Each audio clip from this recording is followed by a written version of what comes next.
Good morning, everyone. Here's your Mormon news update for January 10th, 2025. First off, today we will go to bycommonconsent.com, where it says, currently, the Church of Jesus Christ of Latter-day Saints has a female oversupply problem. 150 single women for every 100 single men, to be precise. Apparently, in societies where that happens, women's economic power strengthens, but women become increasingly perceived as sex objects by men and objectified as sexual competitors by themselves and other women. And when women are already unnecessary to the essential structure of the church, having a gender imbalance where you have too many women just compounds that effect. In the case of the church, it seems this disparity is generally driven by higher rates of devotion among women and higher rates of disaffection among men. In other words, the Church of Jesus Christ of Latter-day Saints currently has a really big female oversupply problem. Against this backdrop, so long as women remain in the official count of church members, retaining active female membership has very little pragmatic upside unless that woman is attached to a current husband or future son/priesthood holder. We see this in disproportionate efforts to retain boys versus girls in the church, well-funded Boy Scouts versus barely funded young women's back in the day, recently gutting personal progress and young women's programming in the wake of the church's decision to end its relationship with BSA, younger mission ages for men than women, strict censures on those who advocate for greater women's participation, administration, or self-determination at church. The list goes on. On that same pragmatic level, the institutional church has no reason to listen to women's pleas because it can easily afford to lose active female membership at essentially no operational cost. It has every reason to listen to men's interests because the church can ill afford to lose male membership to inactivity. And now we will go to the Calgary Herald, where it says,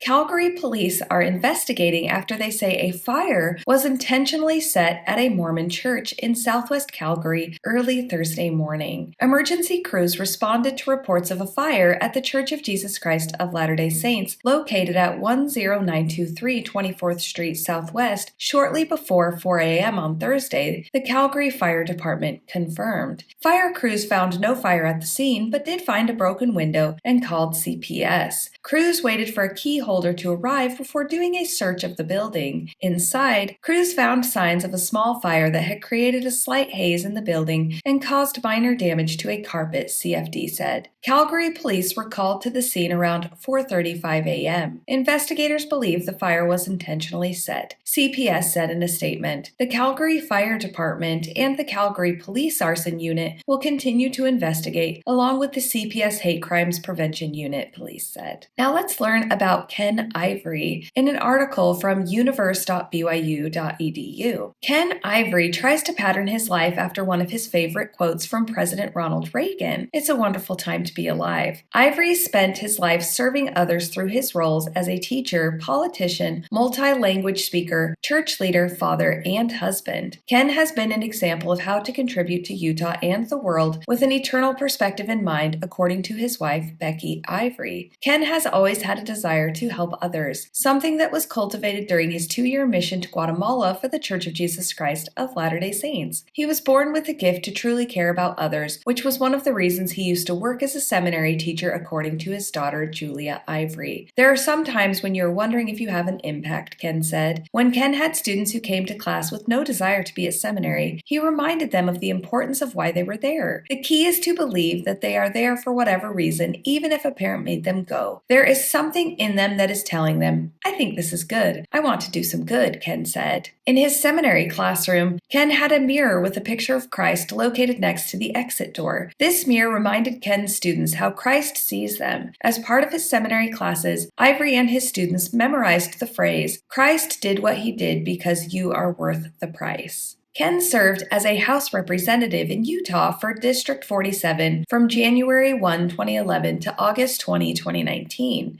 The people I know and worked with know I stand on principles and believe in self-governance, freedom, and property, Ken said. I also believe in protecting children and victims. I believe the government should be efficient and work hard for those things. Ken resigned from the House of Representatives in August 2019 because of his new job as Senior Vice President as Geomancer, a software company in Lehi, and was re-elected to the House in this last election cycle. His service has gone far beyond the Utah Capitol building. Ivory had to balance his life as a politician, church leader, and most importantly, as a father and husband. Put the kingdom of God first, then your family. Work hard, do your best to grow your abilities and your talents, Ken said. So what is Ken up to now? The Salt Lake Tribune's about to tell us. Ken Ivory, a Utah legislator, proposed a bill forbidding corporations, from Burger King to Jiffy Lube to Pizza Hut, from requiring that franchise owners open on Sunday. This bill is about respecting the religious beliefs and practices of those who choose to own and operate a franchise so they can choose to preserve a day of rest or worship. Representative Ken Ivory said in a news release, this bill provides them with the freedom to observe the same Sunday's accepted right and expectation enshrined in the U.S. Constitution. The news release only mentions a Sunday exemption. It doesn't state whether the proposed measure would offer similar religious freedom protections for Friday, the Sabbath for Muslims, or Saturday, the principal worship day for Seventh-day Adventists and followers of Judaism. The release also notes the legislation would not cover a franchise agreement already in place that stipulates a store operate on Sunday. Ivory, who is a Latter-day Saint, did not respond to a request for comment. Tim Ryan, owner of the parent company of most Bout Time Pub and Grub restaurants found in Utah and Colorado, harbors significant concerns about Ivory's proposal, which he said would be a blow to Utah's franchised businesses, and not just in the form of lost revenue from being closed on one of shoppers' busiest days. Big brands, Ryan said, work best when customers can expect a similar experience regardless of the location they visit. McDonald's, as a global company, is open 365 days a year all around the world, he explained. Suddenly, a franchise owner only wants to be open 6 days? That's not going to work for McDonald's. Ryan also speculated that Ivory's plan could hurt Utah's travel and tourism industry by adding one more quirky law to the books that, like the state's liquor laws, could be a turnoff for out-of-towners.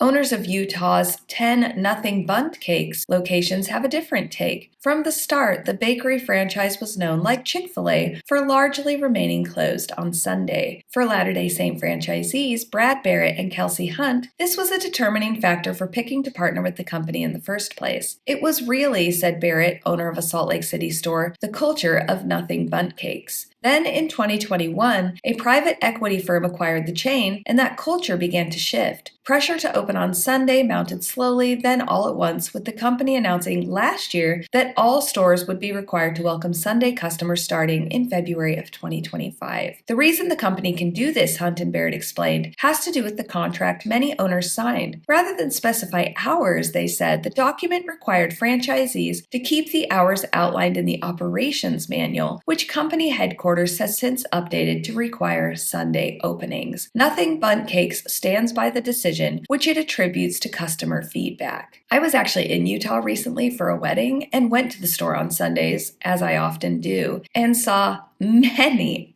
people there in their church clothes. I don't think Utah needs to have their stores closed on Sundays. People, even Latter-day Saints, are enjoying frequenting them. Now let's go to the ex-Mormon subreddit for some information about Chicago. I visited my mission. I was in Chicago from 2016 to 2018. After coming home from my mission, I had anxiety and nightmares for years. It wasn't until I left the church and tried some psychedelic therapy that I was able to heal. I visited to close a chapter of my life. Below is what I found. Number 1. 2 wards were dissolved. This would include thousands on record. Number 2, at dinner with a former member of the bishopric, he admitted it's impossible to keep numbers up. Many active are leaving and missionaries can't find anyone to convert. The few who do disappear. 3, the missionaries still aren't able to find anybody to baptize and stay in the church. The only people who will listen are the homeless, hungry, and disabled. None of the people who got baptized I saw are active. 4, there were maybe 100 people tops at church. This included many visitors.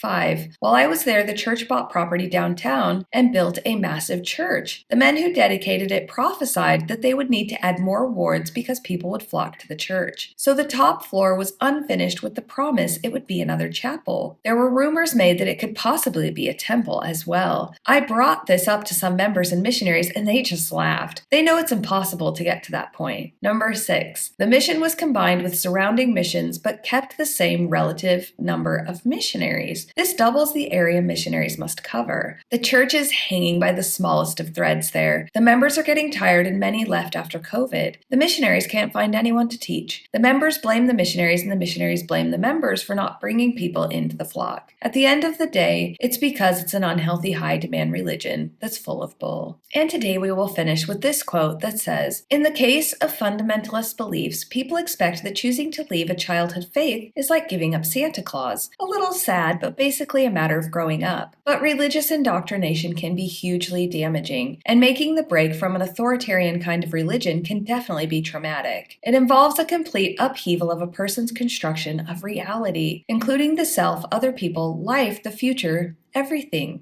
People unfamiliar with it, including therapists, have trouble appreciating the sheer terror it can create and the recovery needed." Marlene Winnell, PhD. And that's your update for today, folks. I absolutely hope you have the day that you deserve.